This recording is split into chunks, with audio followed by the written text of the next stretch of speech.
Hola, soy Ignacio Torralba, el Tiet, y esto es Entender de Vinos. Es importante conocer lo bueno para probarlo y también conocer lo malo para evitarlo. A casi todos nos encanta disfrutar de una buena copa de vino, pero seguramente en alguna ocasión te has llevado la sorpresa de encontrarte con un vino peleón. ¿Sabes por qué se llama así? ¿Cuáles son sus características y cómo distinguirlos del vino bueno o al menos digno? Cada vez es menos frecuente encontrar vinos de este tipo, o sea, rematadamente malos.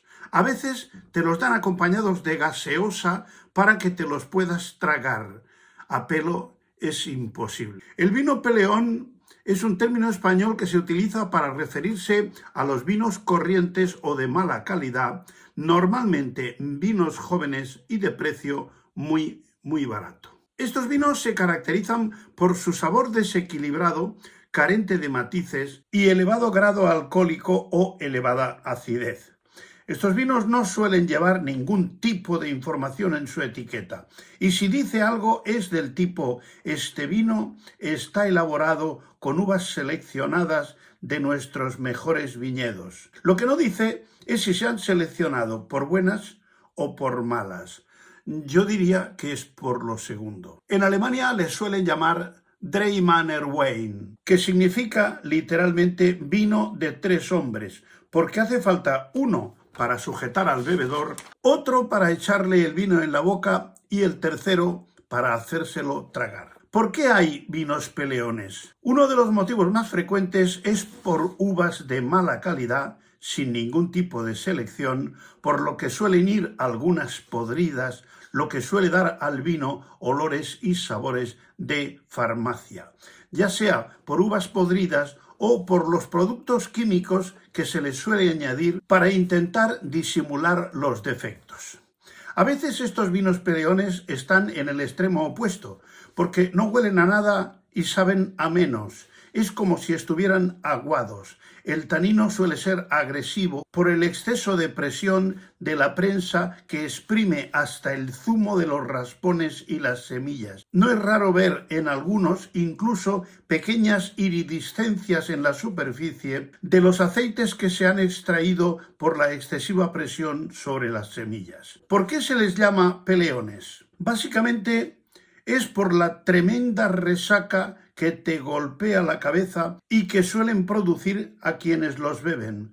Por eso también se les llama cabezones. Si quieres evitar estas resacas, con su acidez de estómago y su dolor de cabeza, tienes que aprender a distinguirlos. Con frecuencia las molestias de la resaca están producidas por la cantidad de aditivos químicos que les han añadido para corregir los múltiples defectos. Estos aditivos, por lo general, están legalmente autorizados por la legislación europea. Existen más de 100 conservantes, antioxidantes, acidificantes, clarificantes, levaduras, bacterias, taninos, ácidos, etcétera, etcétera, etcétera.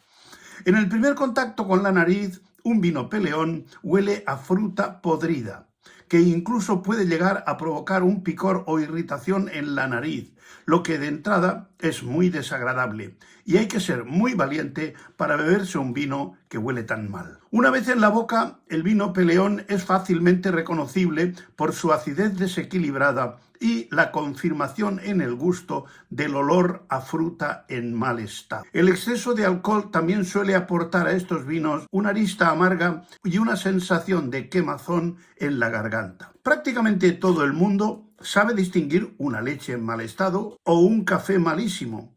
Pero si preguntamos a 50 personas al azar, es posible que solo unos pocos digan claramente que saben distinguir un vino bueno de un vino malo. De todos modos, cada vez es más frecuente leer u oír que en tal o cual concurso han colado a los catadores un vino peleón que ha salido ganador. Yo os digo rotundamente que eso es una leyenda urbana.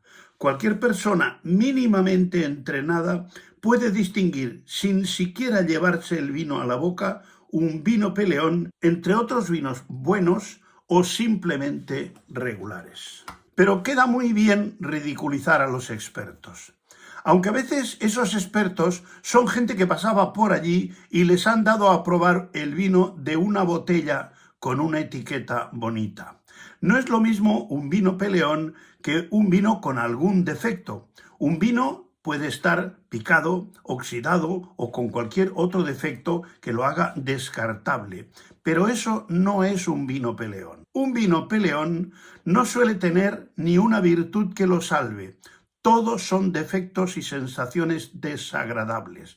Y si después de todo eso eres capaz de bebértelo, tendrías que hacértelo mirar. Hay quien comete un error más grave. Y como el vino no está bueno, dice, pues lo usaré para cocinar. Al cocinar, eliminamos el alcohol y reducimos el vino, por lo que concentramos sus sabores. Si un vino tiene defectos y lo añadimos a una comida, esos defectos ampliados por la reducción pasarán a la comida y la harán incomestible. A veces no sabemos por qué un estofado o una salsa ha quedado con un sabor raro. Si aún queda vino en la botella, probemos el vino y tendremos una elocuente respuesta. Otra de las causas que suelen dar al traste con la calidad de un vino es la falta de higiene en la bodega. Os relataba recientemente en un corto que los primeros enólogos titulados que surgieron a mediados del siglo pasado no solían trabajar para una bodega, sino que montaban un pequeño laboratorio al que los viticultores, que eran a la vez elaboradores, llevaban muestras de sus vinos para que les dieran consejos para eliminar tal o cual regusto raro o desagradable. Y que en el 80% de los casos el diagnóstico era que extremasen la limpieza de los tinos, tuberías y demás recipientes de la bodega que contenían el vino y que se quedaban de un año para otro sin apenas enjuagarlos. Es por eso que se dice que una bodega gasta 10 litros de agua por cada litro de vino que produce, manguereando y limpiando las instalaciones. Yo he visto alguna bodega, pocas, a las que he puesto la cruz por la cantidad de suciedad que he visto en las instalaciones. Cosa que también se intuía al probar los vinos, porque la suciedad es algo que no se puede disimular. Un vino barato no tiene por qué ser peleón. Las bodegas grandes elaboran vinos económicos con los mostos de las segundas prensadas, porque las primeras son para los vinos de calidad, pero con la misma depurada técnica enológica que hacen sus vinos de alta gama. Siempre digo que un vino económico de una gran bodega es una buena elección comparable a comer el menú del día en un restaurante de calidad, porque a pesar de que los géneros sean más sencillos, están bien elaborados por las mismas personas que cocinan los platos de alta gastronomía. Lo digo con conocimiento de causa. En mi restaurante a veces llega un cliente habitual que pregunta ¿qué habéis hecho hoy para comer la familia?, que es como se llama a la comida de los empleados. A veces un guiso o un estofado o cualquier otra preparación modesta como la que comemos la gente normal en nuestras casas. Yo tengo una pequeña bota de unos 15 litros a la que voy echando los restos de las botellas de vino que quedan sin beber. Pero si en alguna ocasión, que son pocas, encuentro un vino peleón, no le doy ni siquiera esa opción. No vaya a ser que me estropee el vinagre. Un vino peleón no es un vino con defecto, es un vino que se ha elaborado mal, con uvas de mala calidad y mal tratadas, y no hay paliativos. Han querido hacer un vino peleón y lo han conseguido plenamente.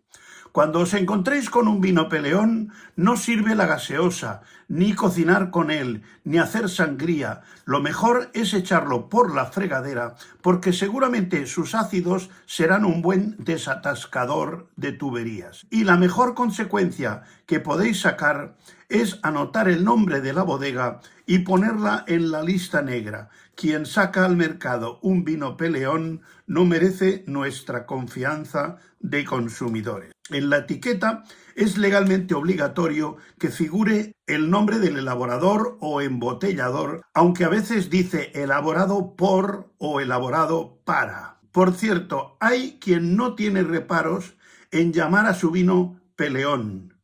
Hay que ser valiente. Un vino peleón es descaradamente malo, porque hay vinos buenos, hay vinos que no son ni buenos ni malos, o sea, vinos mediocres, y hay vinos peleones que no hay ni Dios que se los pueda beber, y si se los bebe, paga muy caras las consecuencias. Porque saber lo que es un vino peleón también es entender de vinos. Hasta otra.